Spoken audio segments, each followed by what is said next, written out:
शिक्षण क्षेत्रात बदल करणे व पर्यावरणासंबंधित काम करण्यासाठी समूह मनाची निर्मिती करायची आहे. शिक्षण पद्धतीत नेमके काय करण्याने बदल होईल या संदर्भात अनेक जाणकारांनी त्यांची मते मांडली आहेत. पण चित्रात जाणवण्यासारखा मोठा बदल झाला असे वाटत मात्र नाही. नेमके काय करण्याने हा बदल घडवून आणता येईल यावर सतत मंथन चालत असते. त्यासाठी प्रकल्पात काही कथा, कविता, विनोद, केसेसचे संकलन करून ठेवण्यात आले आहे. महत्त्वाचे उपयुक्त असे साहित्य निवडण्याचे काम निरंतर चालत असते. परकीय भाषेतील काही कविता निवडण्याचा प्रयोगही प्रकल्पात झाला आहे. ज्यामधून खूप काही शिकता येईल असे साहित्य निवडले जाते. शाळांना, पालकांना ज्या कोणाला हवे असेल त्याला ते देण्यात येते.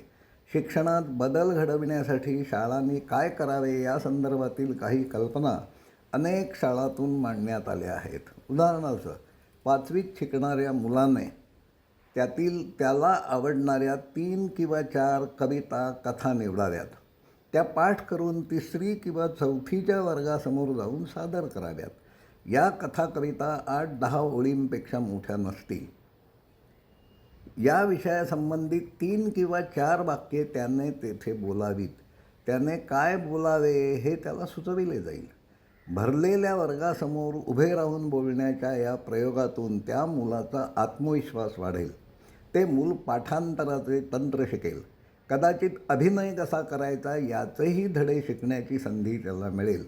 समोरच्या माणसांच्या डोळ्यांकडे पाहून बोलणे हे पुढील आयुष्यात शिकावेच लागते.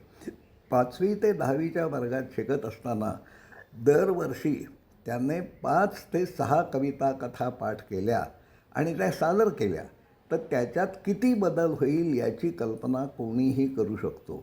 त्या कवितांचा आशय मुलाने समजून घेतला तर जीवनात हरघडी उपयोगी होतील असे अनेक धडे यामधून सहज शिकता येतील. शाळातून हा उपक्रम का राबवला जात नाही याचे उत्तर माझ्याकडे नाही.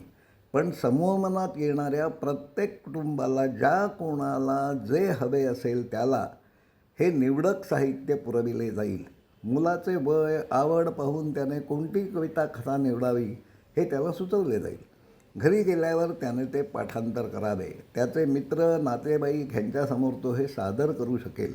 कोणाही जवळ संवाद करताना त्यातील योग्य भागाचा वापर समोरच्या व्यक्तीला प्रभावित करण्यासाठी करता येईल.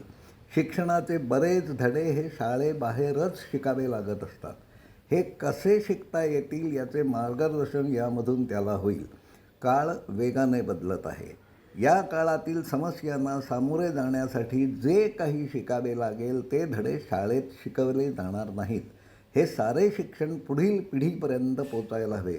मुलाला आवडेल, समजेल अशा पद्धतीने ते त्याच्यापर्यंत पोचवता येईल. या साठीचे आगळेवेगळे उपक्रम तयार ठेवण्याचा प्रयत्न प्रकल्पात सतत चालू असतो. प्रकल्पावर येणारा प्रत्येक सदस्य यामध्ये त्याचे योगदान देऊ शकेल. हे नेमके कसे करता येईल हे प्रकल्प स्थळाला भेट द्याल, प्रकल्पाचे काम समजून घेण्याचा प्रयत्न कराल तेव्हा हे आपल्याला कोणी न सांगताच कळेल. या संदर्भातील आपल्या शंका विचारा, सूचना करा ही विनंती आहे. धन्यवाद.